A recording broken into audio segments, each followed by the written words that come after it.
ውሽማ የሚሆኑ ሰዎች ሚስቶቻቸው ላይ ማረግ የማይፈልጉትን አንቺ ላይ ለመፈጸም ብቻ ለመጠቀም ብለው ነው ውሽማ የሚይዙት። ሌላ ምንም አይደለም ውዴ። ሚስታቸውን ያከብራሉ። እሷን ማረግ የማይፈልጉትን ነገር አንቺ ላይ ይለማመዱብሻል ውዴ። ሌላ ምን አለ? ውሽማ ሌላ አያገባሽ። ሚስቱ ላይ ለልጁ እናት ያልሆነ ለሚስቱ ያልሆነ ላንቺ ሊሆን አይችልም። ላንቺ ሊሆን አይችልም ውዴ። ሚስቱን ያከብራታል፣ ይወዳታል፣ ይቆጥባል። እቋን ቁጥብ ያደርጋል፣ አይጨርሰውም ውዴ። ያጣጥመዋል፣ ያጣቁጭ ያደርገዋል። አንቺን ግን ያለ የሌለውን ወንጭፍ ነሽ፣ አሞራ ነሽ፣ ንፋስ ነሽ፣ ምን ነሽ በደንብ ባርጋ ያገለግልብሻል። ሌላ ምን አለ? ውሽማ መያዙ እንደው ምናልባት ትንሽ ሀብታም ውሽማ ላይ ከጣለሽ ገንዘቡ ያጽናናሻል ውዴ፣ ገንዘቡ ያጽናናሻል። ሌላ ምን አለ? ገንዘቡ የሆነ ጫማም ልብስም ስልክም ቀሚስም ምንም ፓንትም ምናምንም ቂጥ መሸፈኛም ሲገዛልሽ እንደው እሱ ሆድሽን ያባባዋል። ከዛ በተረፈ ግን ውሽማ ምንም አይጠቅምሽም። ውሽማ እኮ ያያዝሽ እኮ ጆሮሽ አፍንጫሽ አይቀር ቀዳዳ ብቻ ያገኝ ውሽማ ሚስቱ ላይ አረግማ። የልጁ እናት ናት፣ ያከብራታል፣ ይወዳታል፣ መቆጠብ ይፈልጋል፣ መሰልቸት አይፈልግም፣ ቁጥብ ያደርጋል። አንቺ ላይ መጣ ይደልቅሻል። ሚስቱን ውዴ እያለ ግንባር ይስማል። አንቺን እየመጣ ከኋላ ይደልቃል። ሚስቱን ግንባር፣ አንቺን እየመጣ ከጆሮ ድቅል አይቀረውም። ወይ መድኃኒዓለም አባቴ ማብራሪያ አይቀረውም። እንከባከብሽውን ቤተሰብሽን የሚያከብሪውን የምትፈልጊው የሚያከብሪውን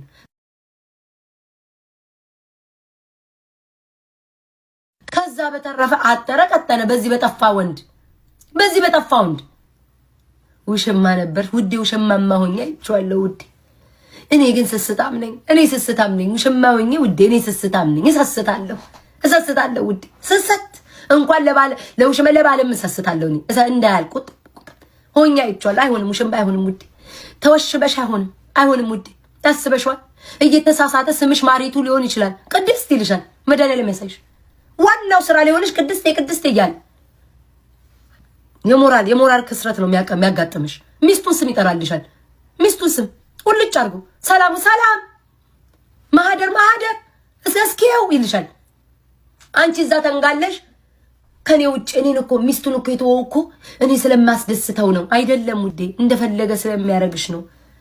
እኔ ውሽማን ነገር ስለማቅ ነው ልንገርሽ። ሚስቱን እሷ እኮ በደስ ስለማታ አይደለም። ከኋላ አታፈነድድም ውዴ። ክብሯን ትጠብቃለች። ሚስት ትዳር ነው። በወግ በማረጉ ተድራ ግብተዋለች። ልጆቿን ቴኬር ታረጋለች። አለቀ። አንቺን ግን ከኋላ ከፊት ያገላብጣል። ይሄን አስረግጬ ልንገርሽ። አብርሃምና ሄርሜላን የምታሽሞነሞኗቸው በጣም የተወሰናችሁ ጥቂት ሰዎች አላችሁ። የትኛው ስራ መልካም ስራ ሰርተው የትኛው አስተማሪ ለህብረተሰቡ ስራ ቀርበው ወይም ደግሞ ሁልጊዜ እንዴት ነው እነሱ ትክክል እንደሆኑ አድርጋችሁ የምታስቡ ሰዎች አላችሁ። ላይክ አብርሃምም ሁልጊዜ ጥፋተኛ እንዳልሆነ ነው ስሜቱ የሚሰማው። ሁሌ የሆነ ግትር ነው። በቃ እሱ ምንም እንዳላጠፋ እሱ ተበዳይ እንደሆነ ነው የሚናገረውና ትላንትና እንግዲህ እዩና ቢኒ ሩታን አሳምነዋት ይቅርታ እንድጠይቅ እስቲ አንቺ ይቅርታ በይውና ነገሮች መስተካከል ካለባቸው ይስተካከላሉ ተባብሎ ነበር። በእርግጥ ይህን ጥያቄ አብርሃምን ሄደው ቢጠይቁት የበለጠ ሞር እኔ ደስተኛ ነበርኩኝ። እሱን ነበር ሄደው መጠየቅ የነበረባቸው ከእሷ የበለጠ ማለት ነው። ግን እዚያ ቪዲዮ ላይ ይቅርታ ሲበዛ ልመና ነው። አብርሃምን በቃ አብርሃም ንጉሷ ነው፣ እሷ ደግሞ እንዳሽከር የተገዛች ለሱ ትኖራለች። ተው አይባልም፣ እውነት አይባልም። በመሀል እኮ ልጅ አላቸው አይደል እንዴ? ልጅ አለ። ልጃቸው ደግሞ ያገናኛቸዋል። ገብቷችኋል አይደለ? እዛ ጋር በጣም ብዙ ጥምዶች የሚከናወኑት አብርሃም ከልጅ ጋር እንዳይገናኝ። ከልጅ ጋር ተገናኘ ማለት ሩቲን ያገኛታል። ሩቲን አገኛት ማለት ደግሞ ብዙ መልካም ነገሮች ይፈጠራሉ። ለዛ ነው በጣም ብዙ እቅዶች፣ ሴራዎች እየተከናወኑ ያሉት። እሷም ሄርሜላ ሳታረግዝ በጣም ብዙ ነገሮች እየተባሉ ያሉት ልክ እንዳረገዘች ሆና አክት ስታሳይ በጣም ብዙ ነገሮችን እያደረገች ነው። ግን ትላንትና ብያቸዋለሁ ብዙ ጊዜ ካያችሁት አብርሃም ለሄርሜላ የሚያሳያት ፊት የተለያየ ነው። ዛሬ መልካም ነገር ተጠያይቀው በመልካም ከተመላለሱ ነገ ላይ ደግሞ ጥያቄ ከጠየቀችው ጥያቄውን የሆነ ጭራሽ እንዳልሰማ ቦሬና ቦሬ ነው የሚቀያይ ሰው። ገብቷችኋል አይደለ? ስለዚህ እኔ እንደ ሴት ግን ሩታ ለምን ልትረዷት እንደማትፈልጉ አላውቅም። እንዴ እች ልጅ እኮ ይሄ ትዳር ወይም ደግሞ ይሄ ህይወት ይሄ ላይፍ እኮ ዝም ብሎ ይመጣ አይደለም አይደል? እንዴ ብዙ ዋጋ ተከፍሎለታል። ሩታ አላጠፋችም አይደለም፣ ብዙ ጊዜ ይነግራችኋለሁ። ሩታ አላጠፋችም፣ ሩታ ስህተት የለባትም አይደለም፣ አጥፍታለች፣ ስህተት አለባት። ግን ደግሞ የሰው ልጅ ከስህተቱ ይማራል፣ ስህተቱን አምኖ ይቅርታ ይጠይቃል። ልክ ይቅርታ ሁሌ እሷ እንደምትጠይቀው። አብርሃም ግን ሁልጊዜ ግትርና ግትር ነው። ብዙዎቻችሁ አሁን ላይ በቃ የሄርሜላ ተከታይ ናችሁ። ለእናንተ እንደ ሄርሜላ አይነት ሰው የለም፣ እሷ በጣም ፍቅር አዋቂ ናት። በቃ ለእናንተ እንደ ሄርሜላ አይነት ሴት የለም ነው እንዴ? ሰው ዝሙትን እያስተማረ ልትወዱት ልትከታተሉ ትችላላችሁ። ማለት ትውልድን የሚበክል በጣም ብዙ ህጻናት የሆኑ ወጣቶች የሆኑ እኮ ይህን ቪዲዮ ይከታተሉታል። በጣም ብዙ ሺህ ሰው ነው አይደለ? እነሱ ሰብስክራይብ ያላቸው፣ በዛ ልክ ደግሞ ብዙ ሰው ያቸዋል። ሼር ይደረጋል፣ ቲክቶክ ላይ፣ ትዊተር ላይ፣ የተለያዩ ገጾች ላይ ፖስት ይደረጋል። እና አንዳንድ ጊዜ የሚያስተምሩ ነገሮች ፖስት ብናደርግ መልካም ነው። እና ይሄ ነገርም መጨረሻው እየመጣ ይመስለኛል። ለምን እግዚአብሔር መልካም ነው እና አንድ ቀን ነገሮች ተስተካክለው አብርሃምና ሩታ እንኳን አንድ ላይ እንኳን ቢሆኑ የሚያፍር ብዙ ኦዲየንስ አለ። ገብቷችኋል አይደለ? እውነት ነው። ከዚህ በኋላ አንድ ላይ ቢሆኑም ብዙ ነገሮች ተበላሽቷል አውቃለሁ። ብዙ ነገሮች ተከናውኖ አውቃለሁ። ግን ደግሞ ሰላም መፍጠር የማይቻልበት ምንም አጋጣሚ የለም። ገብቷችኋል አይደለ? ሰላም ስትሆኑ ብዙ ነገር በዙሪያችሁ ሰላም ይሆናል። ልጃችሁ ሰላም ይሆናል። በዙሪያችሁ ያለው ሰው ሰላም ይሆናል። እናንተ ሰላም ስትሆኑ ግን እናንተ እየተጣላችሁ እናንተ እየተናቆራችሁ፣ አንደኛ ልጃችሁ በመሃል አለ፣ ሁለተኛ ቤተሰብ አለ። ገባችሁ አይደለ? ይቅርታ መባባሉ ለእናንተ ብቻ ሲሆን ለቤተሰብም በዙሪያችሁ ላለው ሰው ሰላም ይሰጣልና እንግዲህ ትናንትና ያው እንዳልኳችሁ ፈረንጁም እንግዲህ አብርሃምን በእጁ ለማስገባት የተጠቀማቸው ቃላቶች አሉ። እነዚያ ቃላቶችን ባይጠቀማቸው መልካም ነበር። እንዳልኳችሁ ያንን ቃል እንግዲህ የተናገረው ለኦዲየንስ ጭምር ነው እንጂ ባይናገር እሱም ደስ እንደሚለው ተስፋ አድርጋለሁ። ለምን እርግጠኛ ነኝ ቪዲዮን አብርሃም ሲያየው ዛሬ ደግሞ በሌላ በበቀል አንተ እንዴት እንደዚህ ታስባለህ? እንዴት እንደዚህ ልታደርግ ትችላለህ? እኔ ከሩታ ጋር መኖር አልፈልግም ብዬ ተናግሬያለሁ ሊል ይችላል። ገብቷችሁ አይደለ? ያው በአንደበቱ ከአንድም ሁለት ጊዜ እኮ ተናግሯል። ከሩታ ጋር መሆን አልፈልግም። እስቲል ሄርሜላ እንኳን ወደ እኔ ህይወት ባትመጣ እኔ ከሩቲ ጋር የምሆንበት አጋጣሚ አብቅቷል ብሏል አይደለም? ኦኬ ያብቃ። ግን እኮ ግዴታ አብሯችሁ ኑሮ አይደለም እያያላቸው ነው። ግን ሰላም ፍጠሩ። በቃ ሰላም የሚባለው ነገር አይናፍቃችሁ? ሁሌ ጭቅጭቅ፣ ሁሌ ንትርግ፣ ሁሌ አንድ አይነት አይዲያ፣ ሁሌ አንድ አይነት ነገር በጣም ይሰለቻል። ለኦዲየንስም ይሰለቻል። ገባችሁ አይደለ? ግን በአዲስ ነገር፣ በአዲስ መንፈስ፣ በአዲስ ነገር ብትመጡ ሰው እኮ ተጣልቶ በሰላም መኖር አይቻልም እንደ ይቻላል እኮ ማሮች፣ ይቻላል። የማይቻል ምንም ነገር የለም። ዋናው የኛ ፍላጎት ነው እና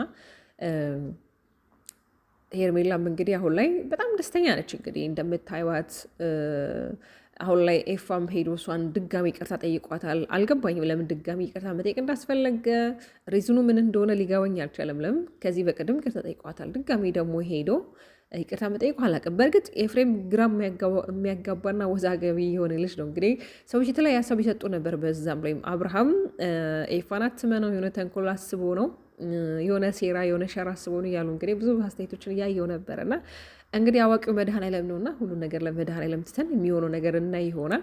ያው አብርሃም በነገራችን ላይ ያምናል። የሆነ ማለት ብዙ ጊዜ ሳዩ ቪዲዮች ላይ ማንኛውም ሰው ይቅርታ ሲጠይቀው ምንም ሲለው እሺ ብሎ የሚቀበል አይነት ልጅ ነው። ግን የሆነ ግትርነቱ ከሩታ ጋር ብቻ ነው። በቃ እኔ ከሩታ ጋር ለምን እንደዚህ ግትር እንደሆነ አላውቅም። ሁሌ አብርሃም ትክክል ነው፣ ሁሌ ደግሞ ሩታ ጥፋተኛ ነች። እስኪ ውዶች አንድ ጥያቄ ጠይቃችሁ፣ እውነት አሁን ይሄ ሩቲ ከሌላ ሰው አርግዛ ቢሆን ኖሮ አብርሃም አስባቿ ምን ያህል ስሜት እንደሚሰማው፣ ምን ያህል እሷን እንደሚያብጠለጥላት፣ ምን ያህል እሷን ስሟን እንደሚያስጠፋ ይሄ ምንም ጥርጥር የለውም። ግን እሷ አርግዛ ቢሆን ማለት ነው ከሌላ ወንድ ግን እሷ እንኳን አብርሃም ሌላ ሴት አስተረግዞ እንኳን እያያችሁ ነው። በጣም ለሱ ያላት ክብር አሁንም ስቲል የልጁ አባት እስከሆነ ድረስ ታከብረዋለች።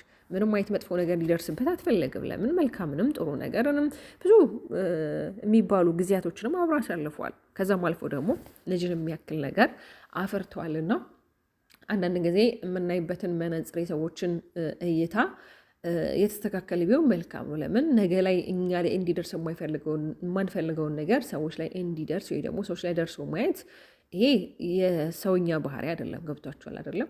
ስለዚህ አንዳንድ ጊዜ የሚሆነውን ነገር በመልካም ማየት መልካም ነው። ሰው ያጠፋል፣ ይሳሳታል። ግን ጥፋቱን ደግሞ አምኖ ይቅርታ ይጠይቃል። ያው ብዙዎች እንግዲህ የምትናደዱት ሩታ ለምን ይቅርታ ጠየቀች? ይቅርታ ሲበዛ ልመና ነው።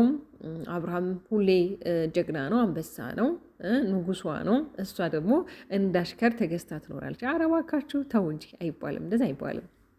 እሺ እነዚህ ልጆች ነገር ላይ አንድ ላይ ሆኑ እንበል። የዛን ሰዓት እንደዚህ እርስ በርሳችሁ የተሳደባችሁ በየኮመንቱ ሁሌ የማይሆን ሀሳቦች የምትሰጡ ልጆች ምን ልትሉ ነው? ማለት ምን ሊውጣችሁ ነው?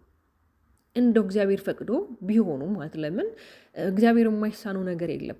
እውነት ነው የምላችሁ። አለቀ፣ አበቃለት፣ ደቀቀ፣ በቃ ይሄ ነገር ተስፋ የለውም የተባለለት ነገር ላይ እግዚአብሔር ሕይወትን ተስፋን መቀጠል የሚችል አምላክ ነውና እንደዚህ አይነት አጋጣሚዎች ቢፈጠሩ እውነት እኔ ለእናንተ ነው ሼም የሚዘኝና እስኪ እንግዲህ ደግሞ ዛሬ አዳዲስ ነገሮችን እናያለን ብዬ ተስፋ አድርጋለሁ። እንግዲህ ዛሬው ደግሞ ከትላንቱ የተሻለ ይሆናል ብለን ተስፋ እናደርጋለን። ለማንኛውም ቆንጆች ስለምትከታተሉኝ በጣም አድርጌ ደግሞ አመሰግናለሁ። ወዳችኋለሁ። ሰላም ሳላላችሁ የገባሁት በያላችሁበት ሰላምና ጤና ፍቅር አብሽ ይመኝላችኋለሁ። ለዚህ ዩቲዩብ ቻናል አዲስ ከሆናችሁ እንደተለመደው ላይክና ሼር፣ ሰብስክራይብ እንዲሁም ሀሳብ አስተያየታችሁ ኮሜንት ላይ እንድታስቀምጡልኝ ፍቅር ጠይቃችኋለሁኝ።